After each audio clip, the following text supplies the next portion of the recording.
This is a tutorial for how to answer the last question on the American West on paper 2, explain the importance of. So when you get to this question, question 3, you have to do 2 of these. You have to do explain 2 of the following, and you are given 3. So in this case, the importance of the concept of manifest destiny for migration west, the importance of the Homestead Act for the development of the plains, and the importance of Abilene for the growth of the cattle industry.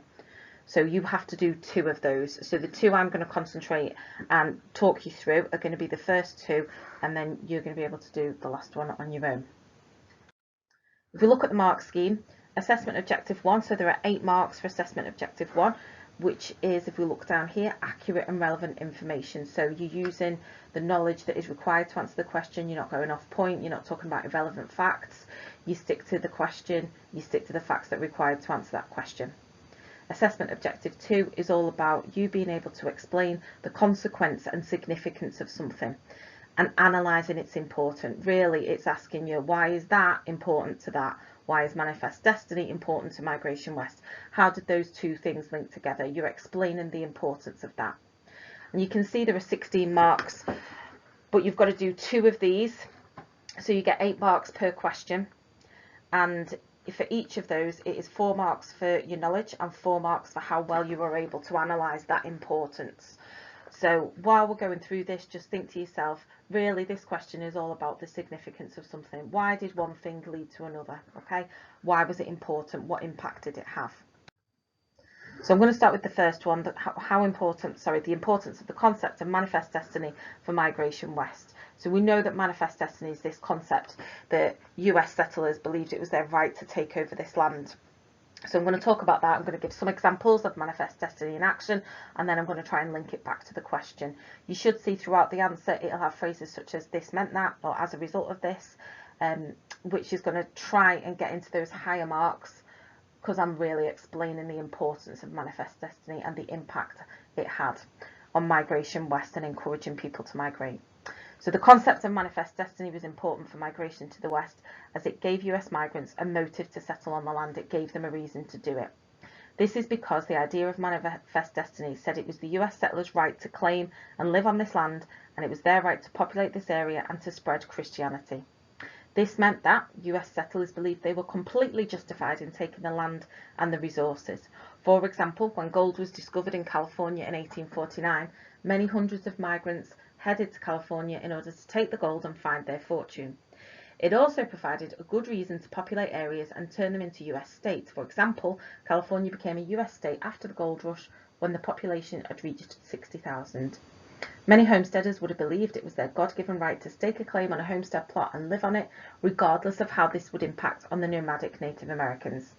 Overall, manifest destiny encouraged migration and therefore settlement of the West because it was used by US settlers as a way of spreading their civilization and values onto the West, believing it was their right to do so.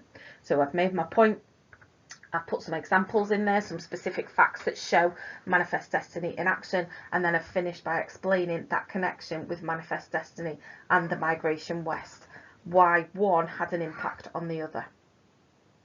Okay, so I would roughly spend about 10 minutes on that, and then I'm going to go on to the second one. Make sure on the exam paper you tick. In fact, on the exam paper you put a little cross in the box next to each of the ones that you're going to answer. You don't answer all 3, you only answer 2 of them. So the next one I'm going to answer is the importance of the Homestead Act for the development of the plains. So really, we've got to explain, how did the Homestead Act link to the development on the plains? The Homestead Act was important for the development of the plains because it encouraged mass settlement on areas previously never inhabited by US settlers. There's my point. Now I've got to back it up. The Homestead Act said that for $10 a head of family, a former slave, a soldier or a woman could claim a 160-acre plot of land. This was not open to Native Americans or Confederate soldiers of the Civil War. They had to work on the land for 5 years and then it would be theirs permanently. This encouraged development on the plains, as only one claim could be made per family. This prevented big businesses from taking advantage and taking over large areas of land. This was very affordable, so most families could afford to take advantage. The Act was also important because it led to new technology developed by the homesteaders, or developed to help the homesteaders in order to permanently settle on the plains.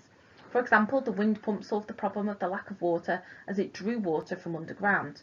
So there's all my knowledge to back up that point that the Homestead Act was important in encouraging development on the plains. I'm going to try and link it back to the question now. This meant that living on the plains was easier and homesteaders were more likely to remain living on the plains for the long term. Without the Homestead Act, many people would not have been able to gain the plot of land, and therefore the settlement and development of life on the plains would have been much more difficult.